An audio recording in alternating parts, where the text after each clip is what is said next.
कृष्णा दोस्तों, स्वागत है आपका हमारे YouTube चैनल एस्ट्रोलॉजी में। दोस्तों, आज हम शुक्ल यजुर्वेद संहिता में जो रुद्राष्टाध्यायी है, जो शिव को समर्पित है, शिव के नामों का उल्लेख जिसमें किया गया है, शिव शक्ति यानी रुद्र की शक्ति का महात्म हम आपको आज बताएंगे कि आखिर सावन के महीने में शिवरात्रि में तथा सोमवार को तथा प्रदोष व्रत को शिव के निमित्त रखे गए पूजा अर्चना और रुद्राभिषेक का महत्व क्या है, क्यों ये इसका प्रयोग किया जाता है, शिव के गुणों का विवेचन आज इस बारे में हम चर्चा करेंगे। कैसे करनी चाहिए शिव की पूजा तथा रुद्राष्टाध्यायी जो है उसको पढ़ने का विधान क्या है। दोस्तों, वेदों में कहा गया वेदो खिलो धर्म मूलम। श्री मनु महाराज के कथनानुसार भगवान वेद सर्वधर्म के मूल है, यह सर्वधर्ममय है। वेदों में उनकी विभिन्न संहिताओं में प्रकृति के अनेक तत्वों जैसे आकाश, जल, वायु, उषा, संध्या इत्यादि तथा इंद्र, सूर्य, सोम, रुद्र, विष्णु आदि देवों का वर्णन और स्तुति सूक्त प्राप्त होते हैं। इनमें कुछ ऋचाएं निवृत्ति प्रधान एवं कुछ प्रकृति प्रधान भी है। शुक्ल यजुर्वेद संहिता में अंतर्गत रुद्राष्टाध्यायी के रूप में भगवान रुद्र का विशद वर्णन है। भक्तगण इस रुद्राष्टाध्यायी मंत्र पाठ के साथ जल, दुग्ध, पंचामृत, आम्र रस, इक्षु रस, नारिकेल रस, गंगा जल आदि से शिवलिंग का अभिषेक करते हैं। शिव पुराण में सनकादि ऋषियों के प्रश्न पर स्वयं शिवजी ने रुद्राष्टाध्यायी मंत्रों का अभिषेक का महात्म बतलाया, भूरी भूरी प्रशंसा की है और बड़ा फल बताया है। धर्मशास्त्र में विद्वानों ने रुद्राष्टाध्यायी के 6 अंग निश्चित किए हैं। उसके अनुसार रुद्राष्टाध्यायी के प्रथमाध्याय का शिव संकल्प सूक्त हृदय है, द्वितीयाध्याय का पुरुष सूक्त सिर है एवं उत्तरायण सूक्त शिखा है, तृतीय अध्याय का अपरति रथ सूक्त कवच है, चतुर्थ अध्याय का मैत्र सूक्त नेत्र है, पंचम अध्याय का शतरुद्रीय यह सूक्त अस्त्र कहलाता है। जिस प्रकार से एक योद्धा युद्ध में अपने अंगों एवं आयुधों को सुसज्ज सावधान करता है, उसी प्रकार से आध्यात्म मार्गी साधक रुद्राष्टाध्यायी के पाठ एवं अभिषेक से लिए सुसज्ज होता है। अतः हृदय, सिर, शिखा, कवच, नेत्र, अस्त्र इत्यादि नाम विधान दृष्टिगोचर होते हैं। रुद्राष्टाध्यायी के प्रत्येक अध्याय का किंचित अवगाहन हम आपको बता रहे हैं कि क्या इसका विधान है। प्रथम अध्याय प्रथम मंत्र गणानान्त्वा गणपतिगुं गवामहे बहुत ही प्रसिद्ध है। कर्मकांड के विद्वान इस मंत्र का विनियोग गणेश जी के ध्यान पूजन में करते हैं। इस मंत्र के प्रतिदिन उच्चारण से घर में सुख समृद्धि भी आती है। यह मंत्र ब्राह्मणस्पति के लिए प्रयुक्त होता है। शुक्ल यजुर्वेद संहिता के भाष्यकार श्री ऊटाचार्य एवं महीधराचार्य ने इस मंत्र का एक अर्थ अश्वमेध यज्ञ के अश्व की स्तुति के रूप में भी किया है। द्वितीय एवं तृतीय मंत्रों में गायत्री आदि वैदिक छंदों तथा छंदों में प्रयुक्त चरणों का उल्लेख है।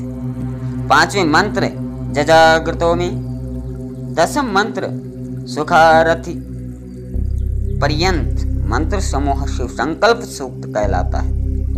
इन मंत्रों का देवता मन माना जाता है। इन मंत्रों में मन की विशेषताएं वर्णित है। प्रत्येक मंत्र के अंत में तन्मे मनः शिव संकल्पमस्तु पद आने से शिव संकल्प सूक्त कहा जाता है। साधक का मन शुभ विचार वाला हो, इसमें ऐसी प्रार्थना की गई है। परंपरा के अनुसार यह अध्याय श्री गणेश जी का माना जाता है।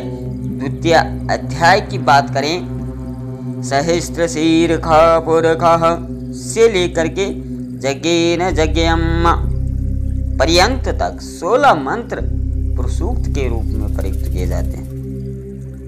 इन मंत्रों के नारायण ऋषि एवं विराट पुरुष देवता है। विविध देव पूजा में आवाहन से मंत्र पुष्पांजलि का षोडशोपचार पूजन प्राय इन्हीं मंत्रों से संपन्न होता है। विष्णु याग आदि वैष्णव यज्ञों में भी पुरुषसूक्त के मंत्रों का यज्ञ होता है। पुरुषसूक्त के प्रथम मंत्र में विराट पुरुष का अति भव्य दिव्य वर्णन प्राप्त होता है। अनेक सिरों वाले, अनेक आंखों वाले, अनेक चरणों वाले वे विराट पुरुष समग्र ब्रह्मांड में व्याप्त होकर 10 अंगुल ऊपर स्थित है। द्वितीय अध्याय के 17वें मंत्र अद्भ्यः संवृतः से सृजति लक्ष्मीश्च अंतिम मंत्र पर्यंत ये 6 मंत्र उत्तरायण सूक्त के रूप में प्रसिद्ध है। सृजते लक्ष्मी, इस मंत्र श्री लक्ष्मी देवी के पूजन में प्रयुक्त होता है। द्वितीय अध्याय भगवान विष्णु का माना जाता है। अब बात करें तृतीय अध्याय की, अपरतिरथ सूक्त के रूप में ख्यात है। कतिपय मनीषी, कुछ मनीषी जो है आशुहु शिशानः से आरंभ करके अमीखंसितमः पर्यंत तक 12 मंत्रों को स्वीकार करते हैं। कुछ विद्वान इन मंत्रों के उपरांत अवसृष्टा से मर्माणिते पर्यंत 5 मंत्र में समावेश है।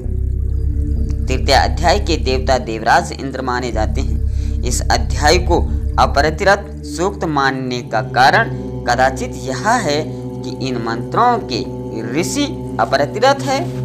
भावात्मक दृष्टि से विचार करें तो अवगत होता है कि इन मंत्रों द्वारा इंद्र की उपासना करने से शत्रुओं स्पर्धाओं का नाश होता है।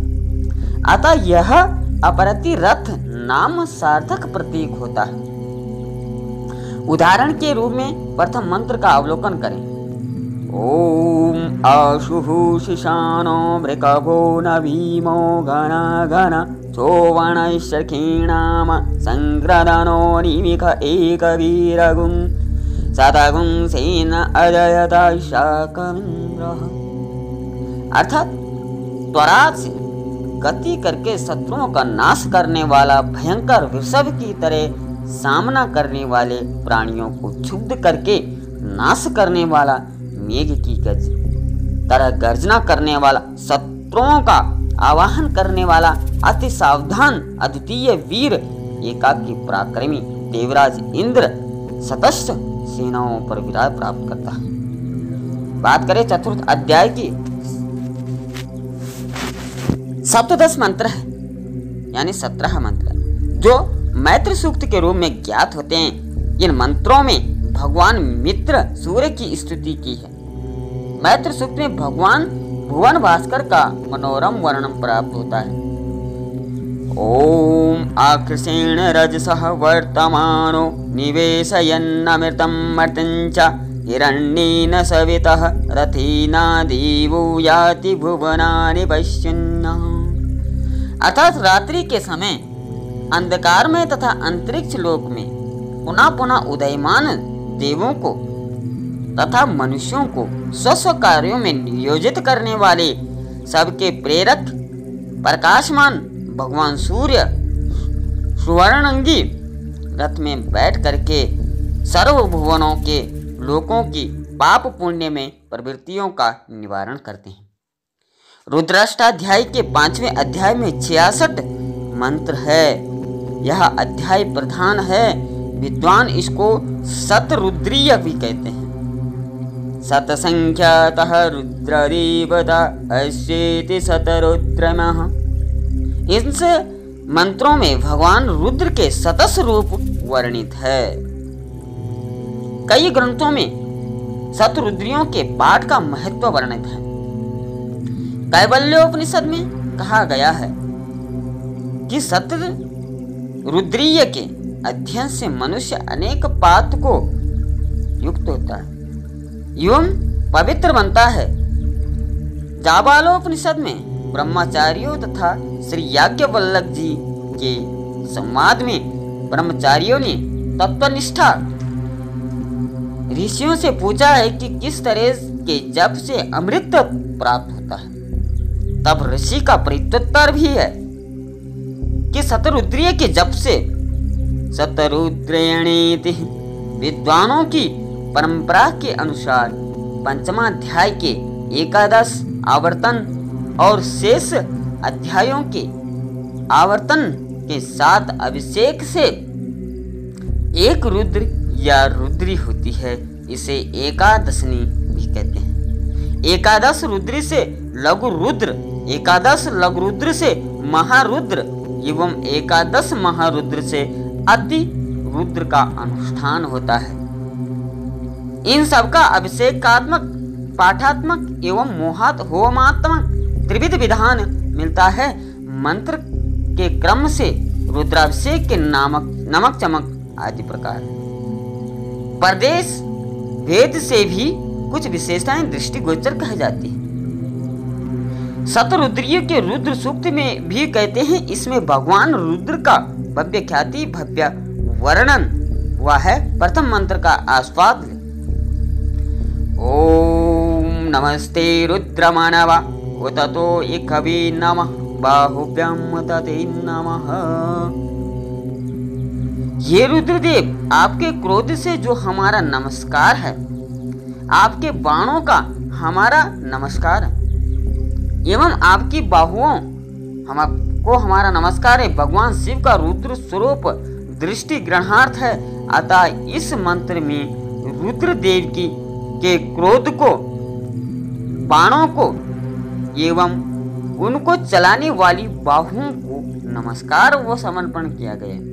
रुद्र शब्द की निरुक्ति अनुसार भगवान रुद्र दुखनाशक, पापनाशक एवं ज्ञानदाता है।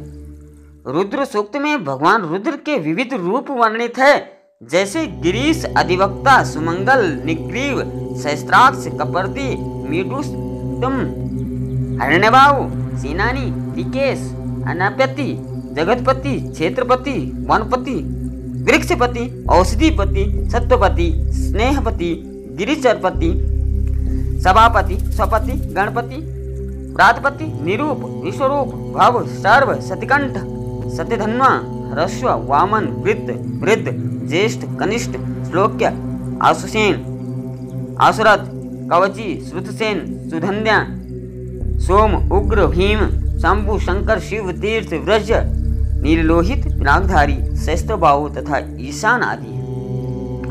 इन विविध स्वरूपों द्वारा भगवान रुद्र की अनेक विविधता एवं अनेक लीलाओं का दर्शन होता है। रुद्र देवता को स्थावर जंगम, सर्व पदार्थ रूप, सर्ववर्ण, सर्वजाति, मनुष्य, देव, पशु, वनस्पति रूप मान करके सर्वात्मा भाव, सर्वांतर मित्व भाव सिद्ध किया गया है। इस भाव से ज्ञात होकर साधक अद्वैत निष्ठ जीवन मुक्त बनता है। छठवें अध्याय की बात करें तो महेश्वर के रूप में जाना जाता है। प्रथम मंत्र में सोमदेव का वर्णन है। सुप्रसिद्ध महामृत्युंजय मंत्र इसी अध्याय से लिया गया। ओम त्र्यंबक यजामहि सुगंधिं पुष्टिवर्धनम् उर्वारुकमिव वन्दनान् मृत्युर्मोक्षीयमामृतात्। त्र्यंबकं यजामहि सुगंधिं प्रतिवेदनम् उर्वारुकमिव वन्दनान् मृत्युर्मोक्षीयमामृतः। प्रस्तुत मंत्र में भगवान त्र्यंबक शिव जी से प्रार्थना की है कि जिस प्रकार से कंकड़ी का परिपक्व फल से मृतत्व मुक्त हो जाता है, उसी प्रकार से हमें भी आप जन्म मरण के बंधन से मुक्त करें। हम आपका यजन करते हैं। सप्तम अध्याय की बात करें कि जटा कहा जाता है। उग्रश्य भीमश्य मंत्र में मरुत देवता का वर्णन है। इस अध्याय में लोमभ्य स्वाहा से यमाह स्वाहा तक मंत्र कई विद्वान अभिषेक में ग्रहण करते हैं और कई विद्वान इनको अस्वीकार करते हैं, क्योंकि अंत्येष्टि संस्कारों में चिताहोम में इन मंत्रों से आहुति दी जाती है। रुद्राष्टाध्याय को चमकाध्याय कहा गया है। इसमें कुल 29 मंत्र है। प्रत्येक मंत्र में 4 कार एवं में का बाहुल्य होने से कदाचित चमकाध्याय, अभी ध्यान रखा गया, चमकाराध्याय ऋषि देव स्वयं देवता अग्नि है, अतः यह अध्याय अग्नि दैवत या दैव यज्ञ दैवत माना गया। प्रत्येक मंत्र के अंत में यज्ञेन कल्पनान्तमः यह पद पाया जाता है। यज्ञ के साधन स्वरूप जिन जिन वस्तुओं की आवश्यकता हो वे सभी यज्ञ में फल प्राप्त होते हैं। वे वस्तुएं यथार्थ जन सेवार्थ एवं परोपकार परित हों, ऐसी शुभ भावना यह निहित है। रुद्राष्टाध्याय के उपसंहार में ऋचं वाचं प्रबधि इस मंत्र 24 मंत्र शांत्याध्याय के रूप में एवं स्वस्ति न इंद्रो इत्यादि 12 मंत्र जो है स्वस्ति प्रार्थना के रूप में ख्यात है। शांत्याध्याय में विविध देव से अनेक कसा शांति की प्रार्थना की गई है। निमंत्रता भरी दृष्टि से देखने की बड़ी बात होती है। उद्यत हुयम भव्य ओम धृतेद्रहं मामित्रैष्य मां जगदोषा सर्वाणि भूतानि समीक्षन्ताम मित्रैष्याहं जगदोषा सर्वाणि भूतानि समीक्ष्य मित्रैष्य जगदोषा समीक्षामहि। साधक प्रभुतीर्थ एवं सेवतीर्थ अनेक अपने को स्वस्थ बनाना चाहते हैं, स्वीकार दीर्घजन्य आनंद एवं शांतिपूर्ण व्यतीत हो ऐसी आकांक्षा रखता है। पश्येम सरदा शतम जीवेम सरदा शतम शृणुयाम सरदा शतम प्रब्रवाम सरदा शतम। स्वस्ति की प्रार्थना के निमित्त मंत्र देव का सामंजस्य सुचारू रूप से वर्णित है। एकम सदविप्रावहुत वदन्ति, यह उपनिषद वाक्य चरितार्थ है। तो दोस्तों आज हमने रुद्र यानी रुद्री पाठ का महात्म के बारे में जाना। रुद्र यानी शिव का ही रूप है, शिव का ही नाम है। शिव के नामों के बारे में भी हमने जाना, किस प्रकार से शिव की पूजा की जाती है, रुद्री पाठ करने के क्या लाभ है और रुद्री पाठ करने से जो हमें प्राप्त होता है, आध्यात्म प्राप्त होता है, इसके बारे में हमने विशेषताएं बताई। आशा है यह वीडियो आपको पसंद आई। वीडियो पसंद आए लाइक से सब्सक्राइब जरूर करें। आज के लिए इतना ही। जय श्री कृष्ण।